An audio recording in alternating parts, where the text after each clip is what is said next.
this is Toyota Sienna 2014.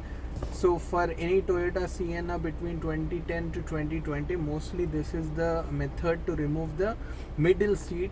So once you remove that, this can become a U-Haul truck if you just put these seats down and remove this particular seat. So let's see how to remove this one.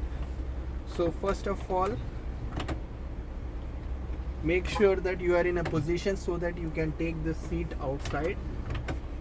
Then you need to press this lever in order to adjust this completely inclined position. And then you need to be careful. This is around 30 lobes or 15 kgs in weight, but it is easily removable, and also you can put it back very easily. So you see this one lever, you need to press on this and lift it, and that's about it.